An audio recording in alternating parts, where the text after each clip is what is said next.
दोस्तों, क्रिया के बारे में आपने हिंदी व्याकरण में पहले भी बहुत सारी बातें पढ़ी होंगी।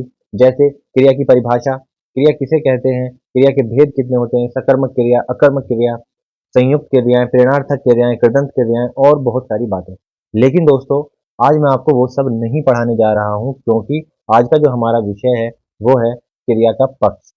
और वो इसलिए पढ़ाना ज़रूरी है क्योंकि आजकल देखा गया है डी ट्रिपल एस बी और दूसरे कॉम्पिटिटिव एग्जाम्स में क्रिया के पक्ष से भी सवाल पूछे जाने लगे हैं। आपको एक वाक्य वहाँ पर दे दिया जाएगा और पूछा जाएगा कि इस वाक्य में क्रिया का पक्ष बताइए, और 4 ऑप्शन दे दिए जाएंगे आपको। जैसा कि आप देख सकते हैं 5 इसके प्रकार होते हैं क्रिया के पक्ष के, और बताइए कौन सी क्रिया है। तो अब चूंकि बच्चों के लिए ये टॉपिक बिल्कुल नया होता है, या तो बच्चे इसमें तुक्का लगा कर आते हैं या फिर इसको छोड़ ही आते हैं, जबकि ये बहुत ही आसान होता है। आइए मैं आपको इसको बिल्कुल सरलता से और अच्छे तरीके से समझा देता हूँ, जिससे कि आप परीक्षा में कभी भी इस सवाल को देखें तो देखते ही फटाक से इसका जवाब लगा दें।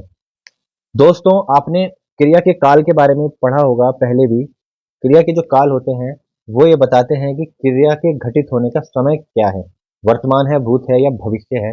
उसी प्रकार से क्रिया का पक्ष होता है। दोस्तों, अगर आपको काल के बारे में डिटेल में जानना है या फिर क्रिया क्रिया के भेद के बारे में डिटेल से आपको पढ़ना है, तो डिस्क्रिप्शन में आपको लिंक मिल जाएगा, वहां पर आप डिटेल वीडियो जाकर देख सकते हैं। मैंने बहुत ही ट्रिकी तरीके से आपको समझाने का प्रयास किया है। साथ ही आपको ये भी बता दूं कि आपके लिए मैंने हिंदी व्याकरण के तमाम टॉपिक्स पर, जो भी आपकी कॉम्पिटिटिव एग्जाम्स में आते हैं, उन पर डिटेल से वीडियो बनाई है। बहुत ही आसानी से आप सारे टॉपिक सीख जाएंगे। तो दोस्तों, उस प्लेलिस्ट को भी आप जाकर डिस्क्रिप्शन में जरूर देखना। तो चलिए शुरू करते हैं दोस्तों अपना आज का टॉपिक, क्रिया का पक्ष। तो पक्ष को जो इंग्लिश में हम कह सकते हैं दोस्तों, वो है एस्पेक्ट, या फिर हम साइड बोल देते हैं ना, साइड, पक्ष विपक्ष।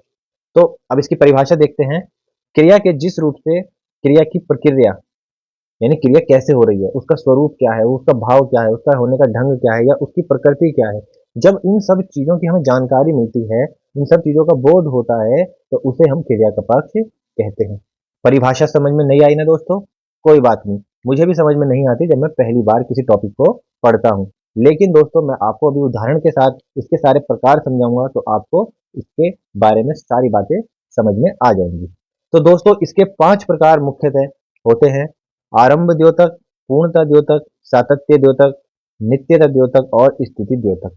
इनको हम डिटेल में जानेंगे उदाहरणों की सहायता से। इसके प्रकार पढ़ने से पहले दोस्तों, एक छोटा सा काम कर दीजिए। आपकी स्क्रीन पर जो सब्सक्राइब बटन आपको नजर आ रहा है, बस उसको क्लिक कर दीजिए, ताकि आप हमारे चैनल से जुड़े रहें और जो लेटेस्ट अपडेट्स हैं वो आपको मिलते रहें। तो चलिए शुरू करते हैं। पहला है दोस्तों आरंभ द्योतक। जैसा कि दोस्तों नाम से ही पता लग रहा है, आरंभ, और चूंकि मैंने बताया ये क्रिया का पक्ष है, यानी कि क्रिया के बारे में ही जानकारी मिलेगी, यानी क्रिया के आरंभ होने का बोध हो। तो यहाँ से नाम से ही हमें पता चल गया। तो क्रिया के आरंभ होने का बोध कैसे होगा, अभी हम एग्जाम्पल से देखते हैं। पहला एग्जाम्पल है, राजू अब कार चलाने लगा है। तो राजू क्या करने लगा है, कार्य को देखना है। ठीक है, क्रिया की बात करनी है हमें, तो हम यहाँ पर क्रिया को देखेंगे। क्रिया है हमारा चलाने लगा है, चलाने लगा है, तो चलाना शुरू किया है, तो यहाँ पर हमें कार्य के आरंभ होने का पता लग रहा है। दूसरा हमारा वाक्य है, लड़कियां नाच सीखने लगी थी। सीखने, देखिए ये जो वाक्य है, ये वाला वाक्य भूतकाल में है। अब आप कहोगे सीखने लगी थी तो भूतकाल की बात हो गई, शुरू किया था खत्म भी हो गया। लेकिन दोस्तों ऐसा नहीं है। हमें जब भी क्रिया के पक्ष का आप सवाल करें, तो एक बात का ध्यान रखना, पक्ष जब भी आप सवाल करेंगे तो काल से उसका कोई भी मतलब नहीं होगा, यानी कि काल के बारे में आपको कुछ भी विचार नहीं करना, काल का कोई फर्क नहीं पड़ना। बस आपको ये देखना है जो क्रिया है, जैसे भूतकाल में ही है, तो हम देखेंगे नाच सीखने लगी थी, यानी कि कार्य भूतकाल में कैसा था, शुरू हुआ था। तो आरंभ होने का पता भूतकाल में लग रहा है। ठीक है, मैं कल से जल्दी आना शुरू करूंगा। अब देखिए यहाँ पर भविष्य का भी आ गया। अब आप करेंगे कि अभी तो कार्य शुरू होने की बात ही नहीं हुई, कार्य तो शुरू होगा, कल होगा, परसों होगा, पता नहीं कब होगा। लेकिन यहाँ पर मैंने आपको बताया कि आपको काल से कोई भी लेना देना नहीं है, कार्य के शुरू करने का भाव आना चाहिए। कार्य क्या है, आना शुरू, यानी कि आना, आना शुरू करूंगा, यानी आने का भाव हो रहा है, आना शुरू करने का भाव हो रहा है यहाँ पर। ठीक है, शिशु 3 महीने बाद बैठने लगेगा, यानी बैठना शुरू करेगा। तो बैठना बैठना स्टार्ट करेगा, कार्य के शुरू करने का बोध करा रहा है हमें यहाँ पर। तो दोस्तों, यहाँ पर काल से कोई लेना देना नहीं है, केवल आपको उसका भाव क्रिया का ये पकड़ना है कि कार्य शुरू हो रहा है, हो रहा था, होगा या फिर कुछ और भाव आ रहा है। चलिए नेक्स्ट देखते हैं। दूसरा है दोस्तों सातत्य द्योतक। सातत्य का अर्थ होता है कंटिन्यूअस, कंटिन्यूअस यानी लगातार, यानी कार्य के लगातार चलते रहने का बोध हो। सातत्य का अर्थ यही होता है, कार्य लगातार चलता रहे, इसका हमें पता चल जाए। तो जैसे बाजार में भीड़ बढ़ रही है, तो भीड़ बढ़ रही है, अभी बढ़ने पर ही है, पूरी नहीं बढ़ी है, ठीक है। तो यहाँ पर कार्य के चलते रहने का बोध हो रहा है, बढ़ने का, बढ़ रही है। बारात बस से आ रही थी, आ रही थी, ठीक है। इसमें इसकी पहचान देखिए, अगर आप ट्रिक्स के हिसाब से अभी आप देखना चाहें तो यहाँ पर देख लिया रहा आएगा, रहा, रही, रहे। अब यहाँ पर है भी आ सकता है, थे भी आ सकता है, ठीक है, वो आप देख लें। रहे होंगे भी आ सकता है, तो काल कोई भी हो सकता है। बेसिक ये है कि आप इसमें कार्य के लगातार चलते रहने का पता चलना चाहिए, ठीक है। कार्य दौड़ने का, दौड़ रहे हैं, अभी दौड़ना फिनिश नहीं किया, ठीक है, शुरू तो कर चुके, शुरू करने के बाद अब कार्य प्रगति पकड़ चुका है, ठीक है, कार्य अब प्रोसेसिंग में है, ठीक है। पहले जो हमने पढ़ाया था आरंभ, यानी कार्य अभी शुरू हुआ है, जस्ट शुरू होने का पता चला। अब कार्य प्रोसेसिंग में चल रहा है, प्रगति पर है, ठीक है। इसको प्रगति द्योतक भी हम कह सकते हैं, ठीक है। अगर एग्जाम में आ जाए प्रगति बोधक या प्रगति द्योतक तो कंफ्यूज नहीं होना दोस्तों, उसका मतलब यही है, सातत्य वाला ही।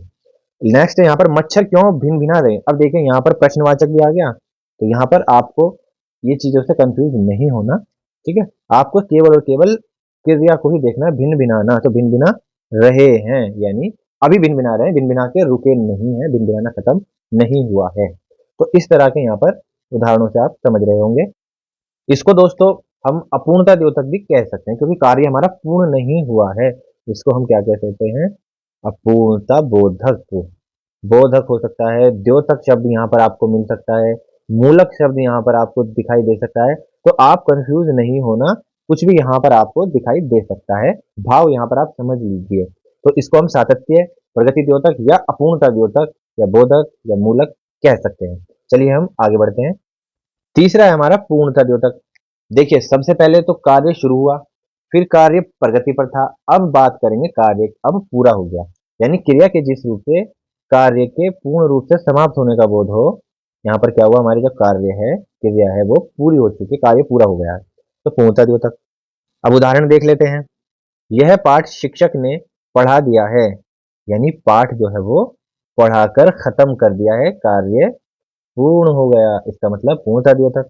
गांधी जी कई बार जेल जा चुके थे, बात भूतकाल की है, लेकिन भूतकाल में भी कार्य खत्म हो चुका था, ठीक है, जेल जा चुके थे। तो इसका जो है आप यहाँ पर देख सकते हैं, चुका था, चुकी थी, चुके हैं, इस तरह के आएंगे। माँ ने रोटियां बनाई। अच्छा आप बताओ, ने रोटियां जो बनाई, वो माँ बना रही हैं, बनानी शुरू करी हैं या बना चुकी हैं। तो यहाँ पर क्या भाव आ रहा है, क्रिया का, बना चुकी यानी बनाकर फिनिश कर दी, बनाकर रख दी, ठीक है, ये भाव आ रहा है, इसका मतलब कार्य पूर्ण हो गया।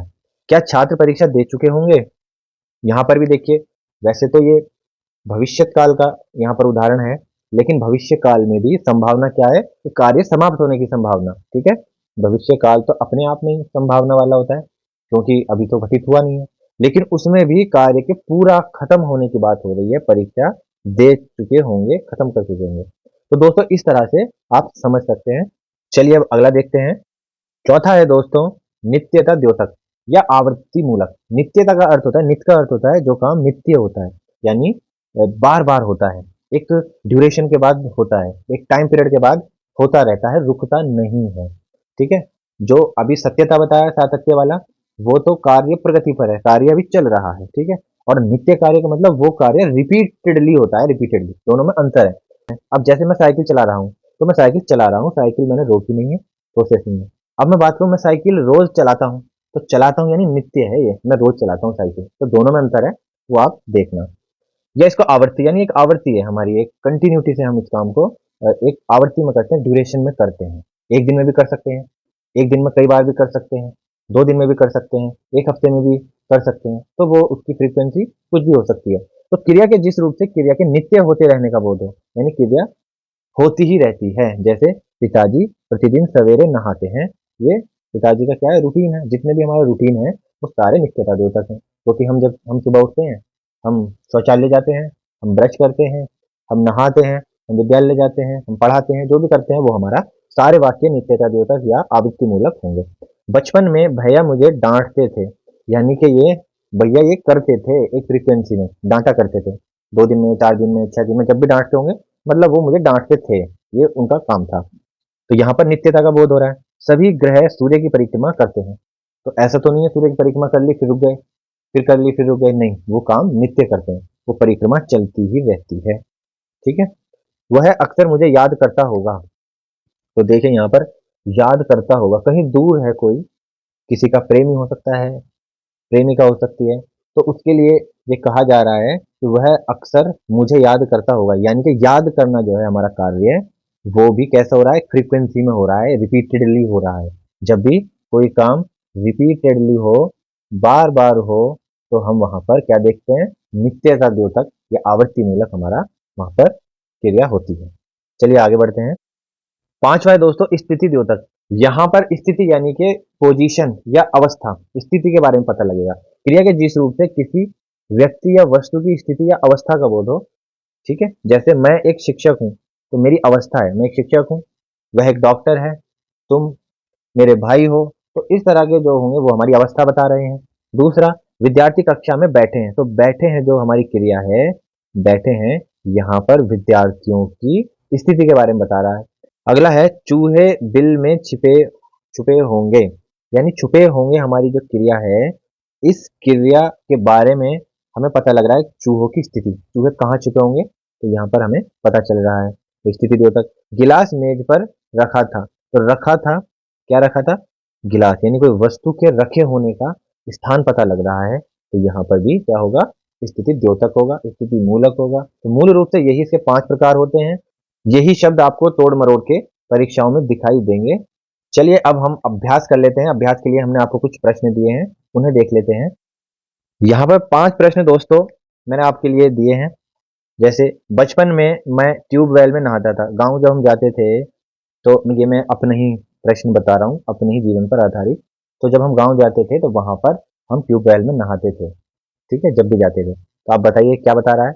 पुलिस को देखते ही चोर भागने लगा, तो भागने लगा। ठीक है, आप बताइए।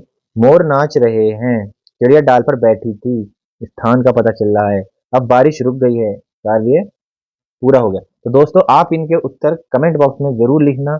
अगर दोस्तों वीडियो आपको अच्छी लगी हो तो वीडियो को लाइक करना, शेयर करना और चैनल को सब्सक्राइब करना ना भूलना।